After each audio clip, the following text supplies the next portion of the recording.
খুবই অল্প উপকরণে আজকে পাটিসাপটা পিঠা, খিরসা পাটিসাপটা পিঠার রেসিপিটা শেয়ার করছি। তো সেই জন্য আমি এখানে একটা বলে এখানে 1 বাটি পরিমাণ চালের গুঁড়া নিয়ে নিলাম, আর হচ্ছে ছোটো বাটির 1 বাটি ময়দা, আর আরেকটা ছোটো বাটির আধা বাটি হচ্ছে আমি এখানে সুজি নিয়ে নিচ্ছি, আর পরিমাণ মতো হচ্ছে লবণটা পরিমাণ মতো করবেন, বাড়িয়ে কমিয়ে লাগতে পারে।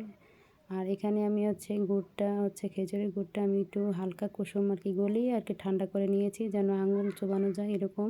এখানে আমি আরেক বাটি দুধ দিয়ে দিচ্ছি, একটু ঘন করে রেখেছিলাম দুধটা, জাল করে দুধটাও দিয়ে দিলাম। আমার এখানে আরও 1 বাটি লেগেছে হচ্ছে গুড়টা। তো আমি 2 বাটি গুড় পুরো দিয়ে সুন্দর মতো এখানে একটা ব্যাটার করে নেব। চাইলে বাড়িয়ে কমিয়ে দিতে পারেন আপনারা অনুযায়ী যেভাবে হয়। এখানে আপনার কনসিস্টেন্সিটা এরকম হবে, ঘনও না পাতলাও না। তো আমার মিষ্টিটা কিন্তু 2 বাটিতে হয়ে গেছে, গুড়ের মিষ্টিটা এরকমই হয়েছে, আমি এরকমই রাখতে চাই, আপনারা চাইলে বাড়িয়ে কমিয়ে দিতে পারেন। আর এখানে কড়াইতে আমি 1 লিটার দুধ আর কি টানিয়ে 1/2 লিটার করেছি, 1 চামচ হচ্ছে এখানে ঘি দিয়ে দিচ্ছি। দিয়ে আমি এখানে 1 বাটি ছোটো বাটির 1 বাটি চিনি দিচ্ছি। আমি এটাতে গুড় ব্যবহার করব না, একটু দেখার সৌন্দর্যের জন্য এটা শুধু সাদা রাখবো। আমি এখানে 2-3 চামচ হচ্ছে গুঁড়া আর কি চালের গুঁড়া নিয়ে তারপর একটু ব্যাটার করে নিচ্ছি। আর এখানে একটু লবণ সামান্য পরিমাণ মতো দিয়ে দিলাম দুধের ভিতরে। আর এই যে ব্যাটারটাও দিচ্ছি, গুলিয়ে রেখেছিলাম আমি, সুন্দর মতো ঘুরিয়ে দিয়ে তারপর আমি একটু নাড়াচাড়া দেবো, না হলে লেগে যেতে পারে। তো ভালো মতো এটা অনবরত একটু নাড়তে হবে যেন নিচে না লেগে যায়।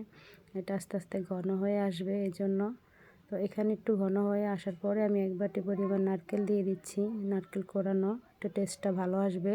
এটা খিরসাটা আর কি আমি করে নিচ্ছি এভাবে করে, আমি আলাদা কালার ইউজ করব না, এর কালারটা এরকমই থাকবে, দেখতে সুন্দর হয়, খেতেও কিন্তু অনেক মজা হয় খিরসাটা। তো আমি এটা বাসায় করে নিয়েছি, অনেকে তো দোকান থেকে রেডিমেড কিনে নিয়ে আসে খিরসাটা। তো এখানে দেখুন হওয়ার পরে আমি এখানে এই যে ব্যাটারটা আমার কন্ডেন্সিটা একটু ঘন হয়ে গেছে।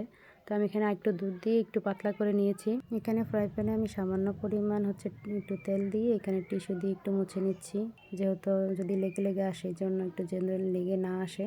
এটা না চাইলে না দিলেও হয়, এটা যেহেতু ফ্রাই প্যানে করলে তেলটা অনেক সময় দেওয়া লাগে না। আর এটা দিয়ে আমি ছোট চামচ বা গোল চামচ নিলেই হয়, গোল চামচের 1 চামচ আমি হচ্ছে এখানে দিয়ে দিচ্ছি, দিয়ে আমি একটু ঘুরিয়ে নিচ্ছি সুন্দর মতো রাউন্ড শেপের মতো গোল করে ঘুরিয়ে আমি এখানে ঢাকনা দিয়ে রেখে 5 সেকেন্ডের মতো রেখে তারপর এখানে আমি খিরসাটা দিয়ে দিচ্ছি। পুরটা যে আমি নিচে রেডি করেছিলাম সেটা আমি দিয়ে সুন্দর মতো এখানে আস্তে আস্তে উল্টিয়ে দেবো আর কি। দেখার মাধ্যমে বুঝতে পারবেন যে আস্তে আস্তে উল্টিয়ে দিলে একটা শেপ, পাটিসাপটার শেপটা এসে পড়ে।